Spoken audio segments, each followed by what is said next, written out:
बहुत समय पहले हरियाली की चादर ओढ़े एक छोटे से गांव रामपुर में दो भाई रहते थे, रामनाथ और सुरेश। माँ की एक ही कोख से जन्मे, एक ही छत तले पले बढ़े, लेकिन उनकी सोच, उनके रास्ते आसमान और जमीन की तरह अलग थे। भाई, मेहनत ही असली पूजा है। ईमानदारी से जो मिलता है वही टिकता है। झूठ और लालच से मिला धन हमेशा मुसीबत बनकर लौटता है। तू हमेशा ज्ञान देता रहता है। सुन ले, एक दिन मैं इस गांव का सबसे बड़ा आदमी बनूंगा। पैसा ही ताकत है और ताकत से ही इज्जत मिलती है।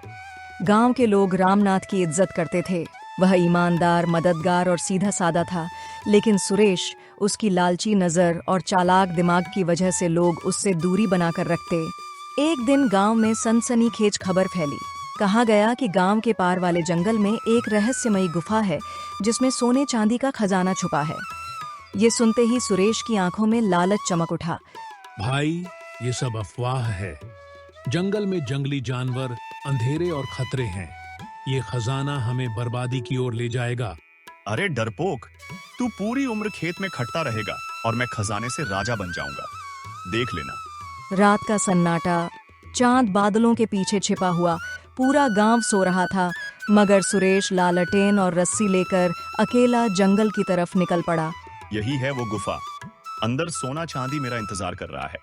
सुरेश कांपते हाथों से मशाल जलाकर गुफा में कदम रखता है। गुफा की दीवारों पर अजीब चिन्ह बने थे, जैसे किसी ने सदियों पहले चेतावनी लिख छोड़ी हो।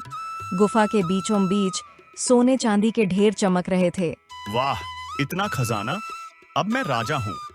वह सोने का कलश उठाने जाता है, तभी पूरा गुफा गूंज उठता है। दीवारें हिलने लगती हैं, चमगादड़ अंधेरे में उड़ने लगते हैं। धुएं में से एक बूढ़ा साधु प्रकट हुआ। उसकी आंखें तपती अंगारों जैसी थीं।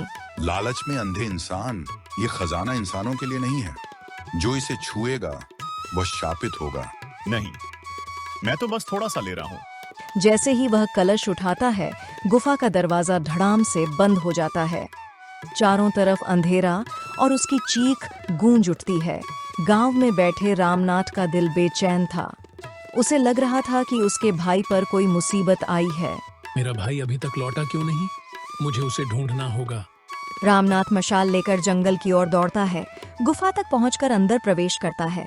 वहां उसने देखा, सुरेश सोने चांदी के बीच बेहोश पड़ा है। उसके चेहरे पर डर और पछतावा साफ झलक रहा था। भाई, आंखें खोलो। ये खजाना तुम्हें कुछ नहीं देगा। चलो, मेरे साथ गांव वापस चलो।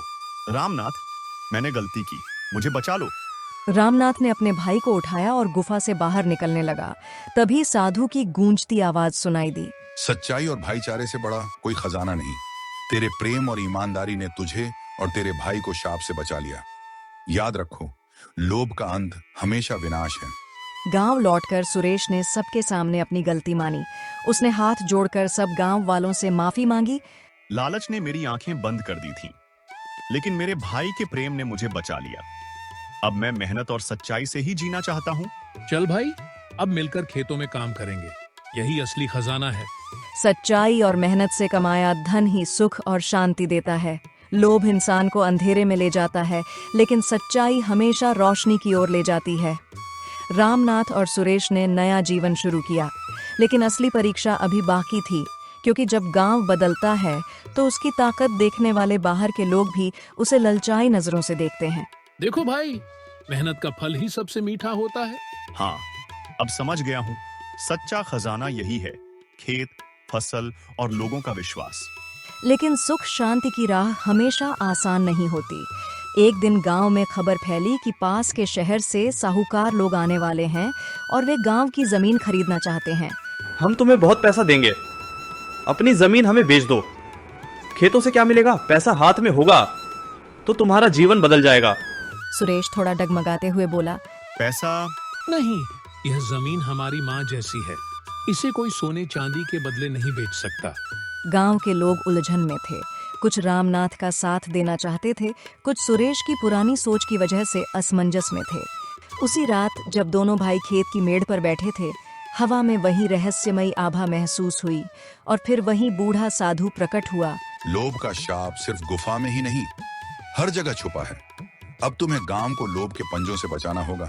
याद रखो, अगर गांव ने लालच में अपनी जमीन बेच दी तो आने वाली पीढ़ियों का भविष्य अंधेरे में खो जाएगा। गुरुदेव, हम गांव को बचाएंगे। इस बार मैं भी भाई के साथ खड़ा रहूंगा। अब मैं फिर कभी लालच में नहीं पड़ूंगा। अगले दिन चौपाल पर सभा हुई। साहूकार गांव वालों को बहकाने की कोशिश कर रहा था, लेकिन इस बार सुरेश उठ खड़ा हुआ। गांव वालों, मैंने पहले भी लालच में गलती की थी और उसका अंजाम देखा। अब मैं तुम सबसे कहता हूं, अपनी जमीन मत बेचो। पैसा मिट्टी बन जाएगा, लेकिन जमीन कभी खत्म नहीं होगी। सही कहा भाई ने। अगर हम सब मेहनत करें तो यह खेत हमें अनाज देगा, गाय दूध देगी और धरती हमें सुख शांति देगी। क्या ये किसी सोने से कम है? उस दिन गांव ने एक नया फैसला लिया।